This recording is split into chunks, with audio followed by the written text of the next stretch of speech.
Good afternoon, and thank you for joining me today. Today I'm going to share with you a comprehensive list of allegations. Can't hear me? Okay.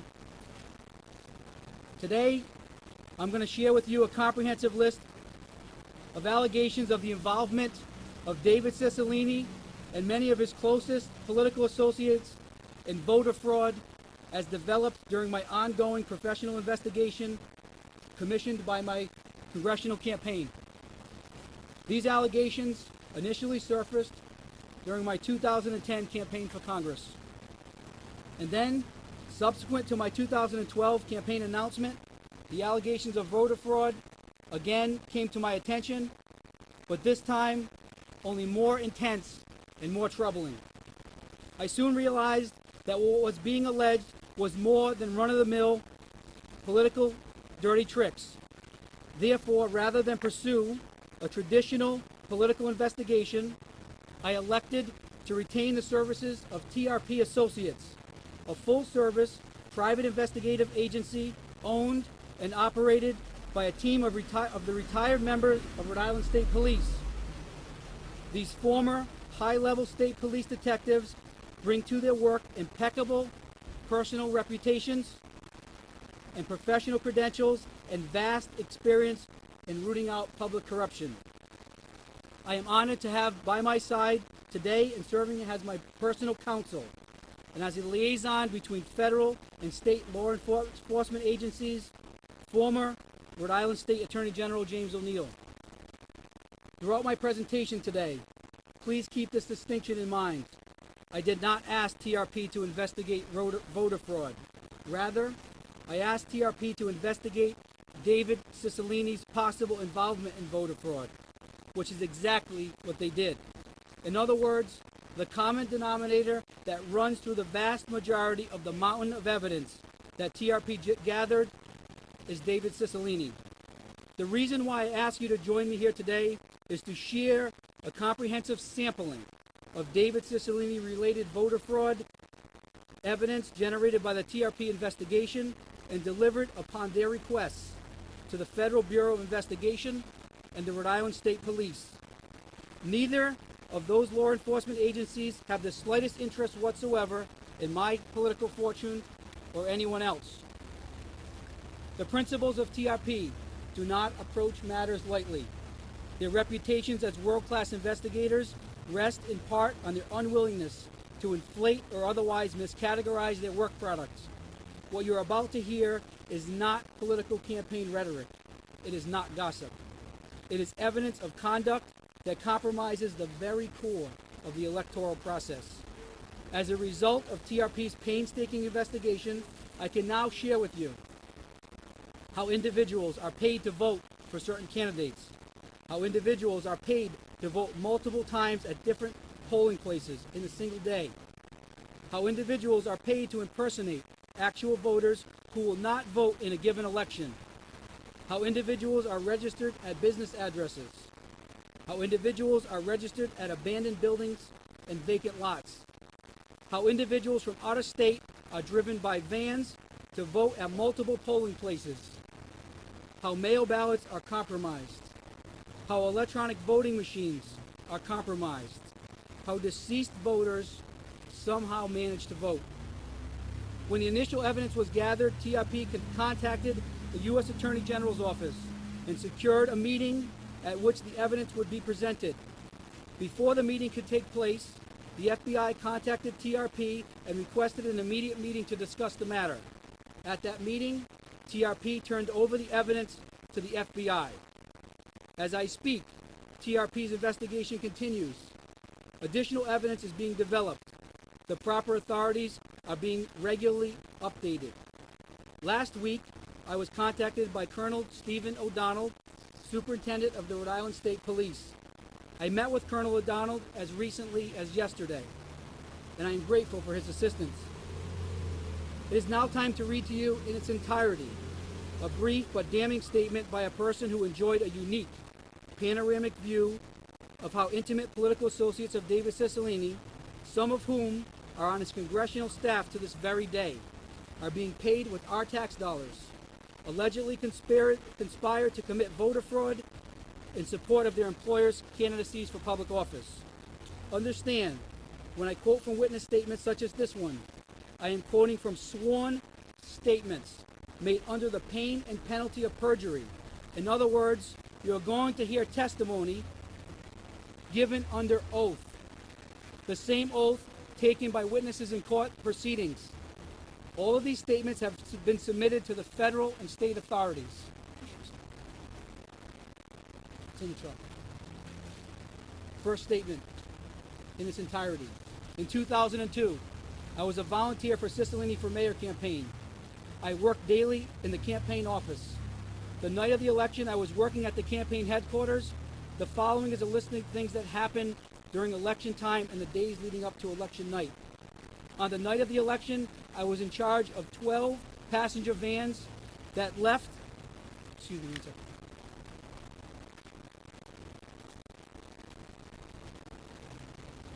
On the night of the election, I was in charge of 12 passenger vans that left the main headquarters. I was told there will be people on the vans who are going to vote in different voting places multiple times. Also, different people went from one van to another to vote in different districts. Some people were on the van that were Mr. Cicilline's Mr. Cicilline personally trusted to keep the not coming, or NC list, and give the names to the voters on the vans. There were also many different cars originating from out of state that arrived the night of the election. Their occupants would board the vans. I was told to call the voters on a legitimate rolls and ask them if they were going to vote. If the answer was no, I would put an NC next to their name and make a list of an NC list and give it to another member of the campaign. I found out later that they used the list to give to the names to the people who were paid to take their places and vote. One day at the office, there was a conversation as if dead people can vote. I remember saying no, but the people who worked for the campaign started laughing, and it said as long as they are dead less than 6 months, no one would know. Around 7 p.m., I was given money in the amount of $1,500, in the following denominations: 50s, 20s, and 10s. A tall gentleman named, we are redacting the names, CA5, asked to give each voter $50 as they came off the bus. I was only asked to help because there were 3 vans that showed up at the same time, and he cannot get to all of them at once. I also witnessed people being asked if they would vote for voters who could not make it, and they were also given $50 to do so. Also, the layout of my office was as follows. There was the entrance, and then my desk. Behind me, there was his press secretary and other people from David Cicilline's inner circle. Behind them, there was an office that David Cicilline used for private meetings. This is also the office where I was given the money on the night of elections in the amount of $1,500. To my knowledge, I know there were other people who were also giving cash to voters to vote using their own vote and also using the NC list. Now I'll share with you key passages from additional sworn statements. Please note, names of those making the statements and individuals they implicate in criminal wrongdoing have been redacted for this presentation. They are present in the original documents. Mr. Cicilline's named associates have been given the designation CA, followed by an identifying numeral. Statement 1. On Election Day 2006, I witnessed a woman named CA4 and CA2 training between 10 and 12 people to commit voter fraud. These trainees included an underage male calling himself John Smith. I followed John Smith to the Elmwood Community Center and witnessed him casting votes. I complained to the officials on the site, who called the police. When the police arrived, they ignored John Smith and instead escorted me off the premises. After the election, I reviewed the list of individuals who voted at the Elmwood Community Center. I noted the presence of numerous Chinese names. I visited the residence of these individuals, all of whom told me they did not vote. In 2008, when I once again was a candidate for the seat of the Rhode Island House of Representatives, a personal friend of mine who lived in Pawtucket was an undocumented alien and voted at the Elmwood Community Center. I filed a formal complaint with the Providence Board of Elections. I followed up on the complaint more than 10 times. I was assured by Robert Prendel that I would be contacted by the state police, but I have yet to hear from them. Statement 2. In 2006 election, I worked at the Roger Williams Park Botanical Gardens polling place. I witnessed individuals who tampered with voting machines, which began to break down. When the machines malfunctioned, voters were required to fill out paper ballots. I observed extra ballots being submitted. I was present at the polling place from 6 a.m. to 7 p.m. On the election day in 2010, I was a ward captain at the University Avenue polling place. I was hired by David Cicilline. I believe my hiring was motivated by the expectation I could be taken advantage of because of my poor English. That day, I was pressured on many occasions by associates to approve voters who were suspicious to me. That afternoon, I identified individuals who had voted in disguise, including cross-gender clothing earlier in the day. This included a certain powerful leader in the Rhode Island House of Representatives. By 5 p.m., given the frequency and instances of multiple ballots being cast by the same individual, all of whom spoke of their support of Angel Tavares, I was certain that Tavares would be the next mayor of Providence. I was given a list of the names of voters who would be impersonated. These were known as safe lists. Statement 3. Between 7 and 9 p.m. on Election Day in 2006, I witnessed runners picking up individuals to impersonate voters. Impersonators were given multiple names for multiple polling places. Impersonators were paid. Same vehicles were making multiple impersonator runs. Facilitators in polling places were Cicilline people. Statement 4. During the 2002 election cycle, I worked as a volunteer in David Cicilline's mayoral campaign. Among my duties were voter registration and communication between the campaign office and the registration workers in the field. On multiple occasions during the campaign, I personally witnessed CA3 and CA2, both close working associates of David Cicilline, paying cash to individuals to secure their votes for Cicilline. By the afternoon of Election Day, Cicilline's ward captain and organizers have identified registered voters who are unlikely to vote that day. Calls would come from Cicilline ward captain in official capacities at the polls asking for the identities of non-voters according to their gender, age, and race. In turn, were given to runners who transported impersonators to vote. Impersonators included, but were not limited to, homeless persons, visiting foreigners and out-of-towners, etc. On Election Day, CA1 would be stationed at Cicilline headquarters. When runners responsible for delivering cash to individuals in return for their votes ran out of money, CA1 would make calls, order more cash, and distribute the cash to the runners.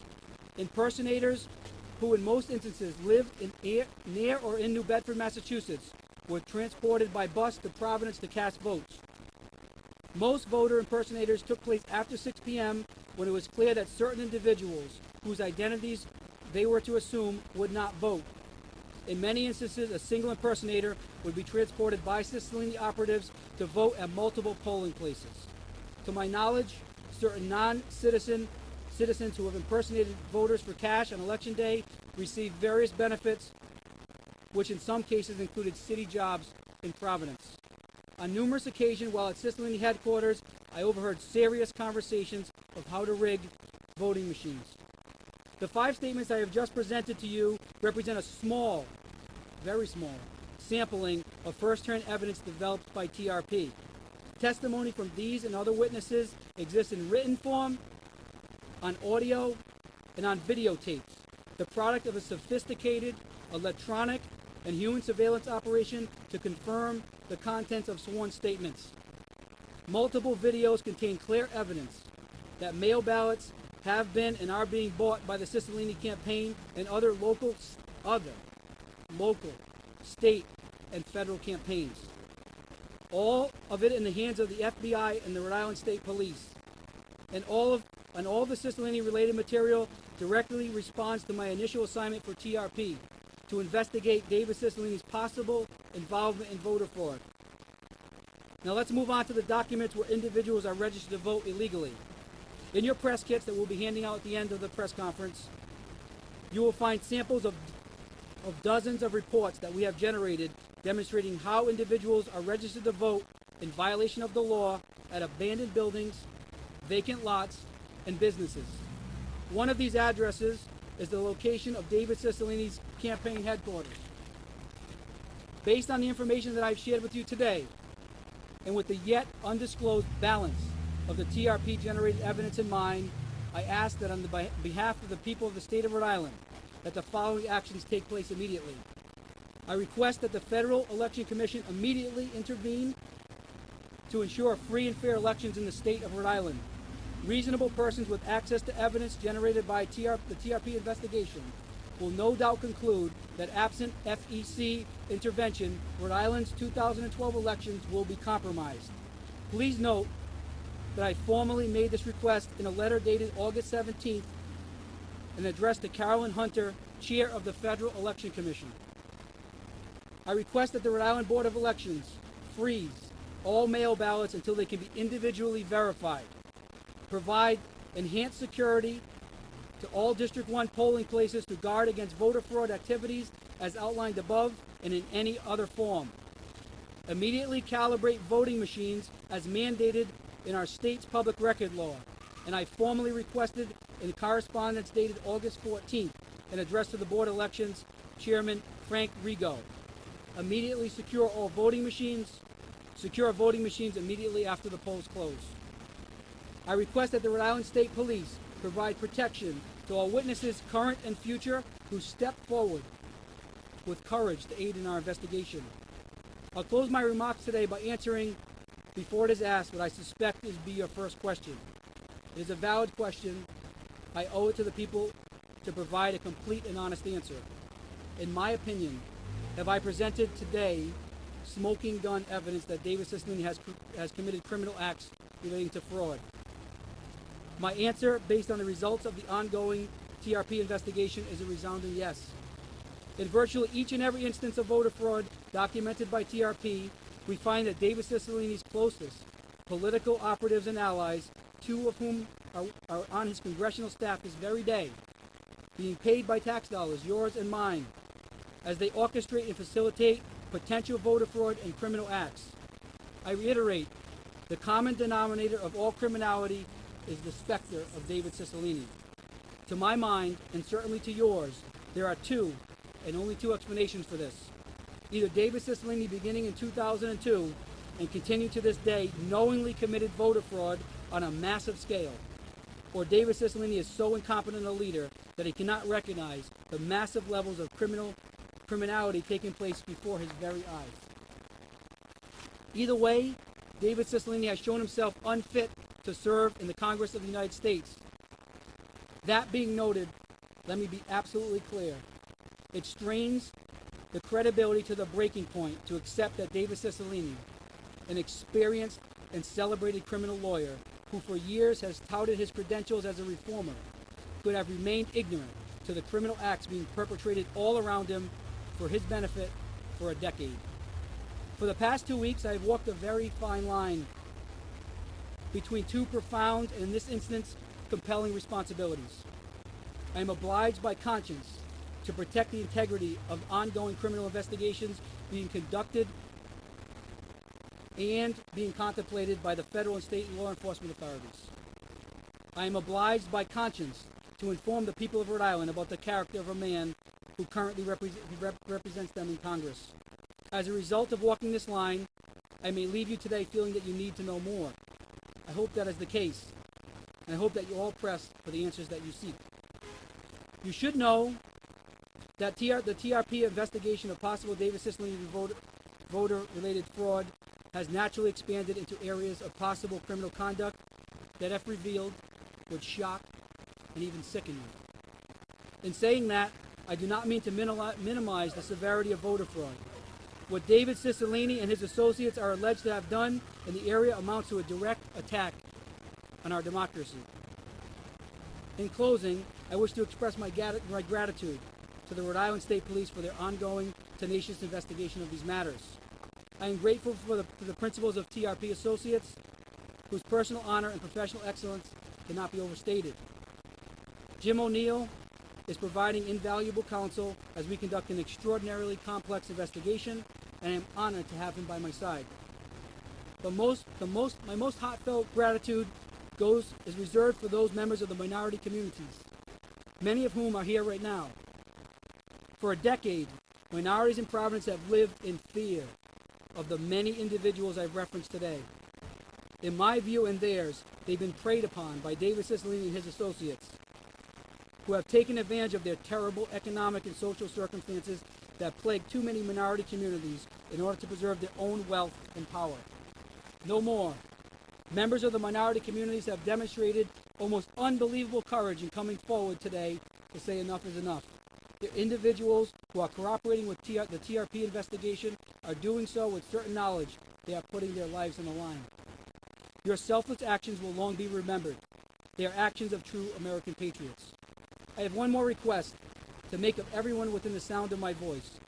Do not be discouraged. Do not allow David Cicilline or anyone else to convince you that your vote is meaningless. The only way to rid our local, state, and national political lives of the corruption that David Cicilline and his ilk represent is to step forward and cast your votes. Cast them out by casting your votes. As for me, whether or not I prevail in the 2012 election, I promise you today that I will continue to fund and otherwise support the ongoing investigation of David Cicilline and his associates. I will stand with you, shoulder to shoulder. Of course, I'm seeking your support on Election Day, but in the final analysis, this day is not about voting for Anthony Gemma. It's about voting. Today, I'm not asking for your vote. I'm asking you to vote. And when you do, you will be speaking truth to power, and you will be heard. Thank you very much. I open the questions.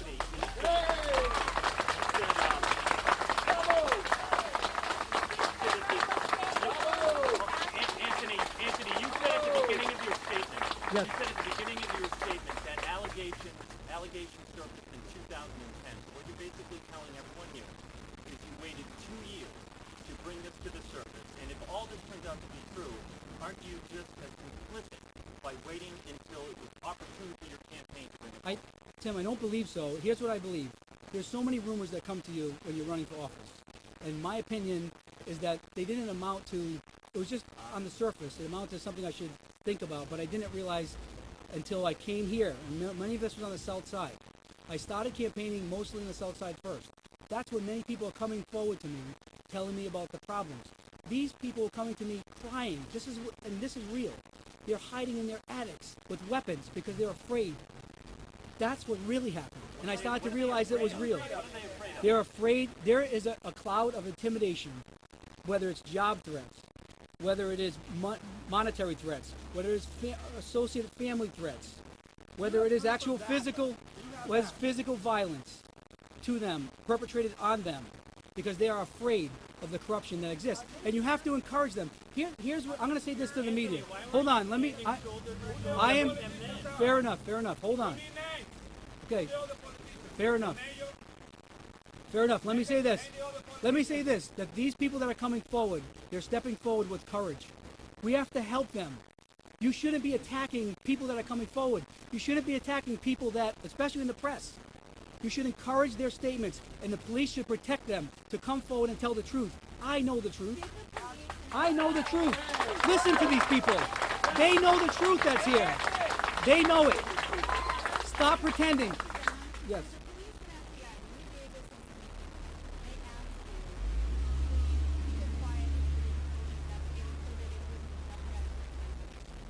Yes, I have to say that Colonel O'Donnell specifically asked me to keep some of it, to keep it. I mean, in a perfect world, I wouldn't say anything until after the election, okay? And I have a challenge with that because, number one, the voters need to know. They need to know now. And that's why this may look like it's some political trick, but it's not. It's really happened. So hold on, let me finish the question, please. Let me finish the question. So yes, but here's the thing. Hold on, please. Let me answer the question. There's much more evidence of other activity. What you're seeing today, in my opinion, amounts to probably less than 10% of everything we ended up uncovering.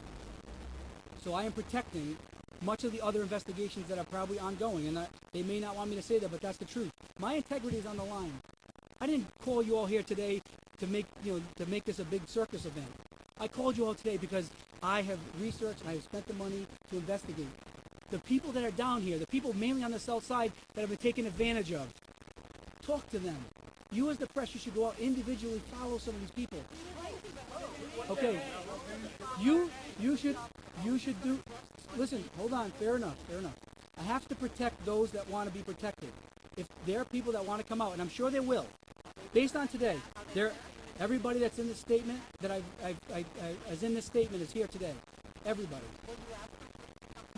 They hold on, but you have to. Okay, but hold on. As members of the press, with due respect, you should be worried about their safety as I am. They are unsafe. They.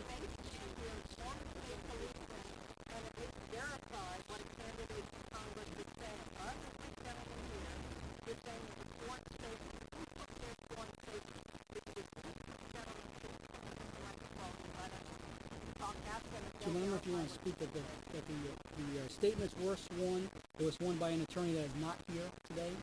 I'm sure that you'll be able to figure it out through the affidavits because his notary stamp is on them. You will see. But to her question, basically what she's asking is you're making it very difficult for us to invest this out. Okay.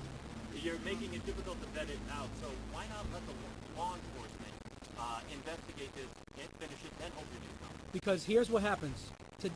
Last evening, mail ballots was the last day mail ballots can be submitted.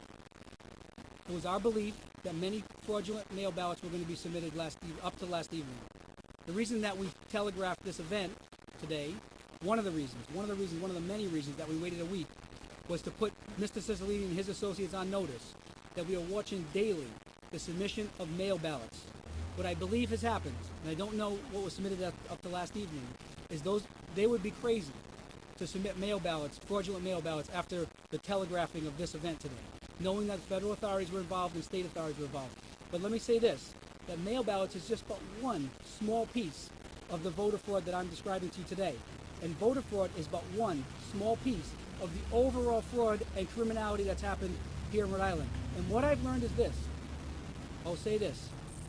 And it makes sense to me now. And I don't know why it didn't make sense to me before. I didn't look at it this way. Maybe because I'm not in law enforcement.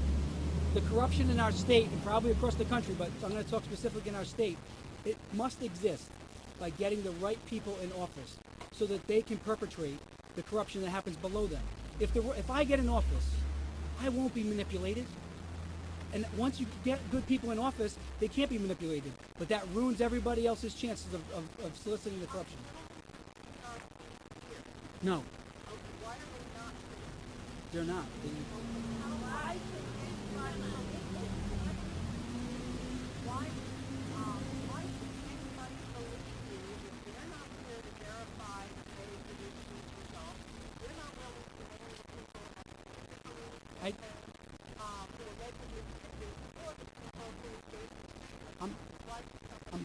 I'm going to appeal to your common sense.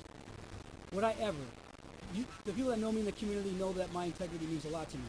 They certainly know my reputation. I've worked my whole life for. Would I ever mention the FBI and the state police if they weren't involved? Would I ever stand before you, Jim O'Neill, looking at the evidence, former Attorney General, will he ever take this case, knowing the breadth of what's behind the curtain? Would he ever step forward and represent me, knowing I'm perpetrating a fraud? It would never happen. I'm appealing to your common sense.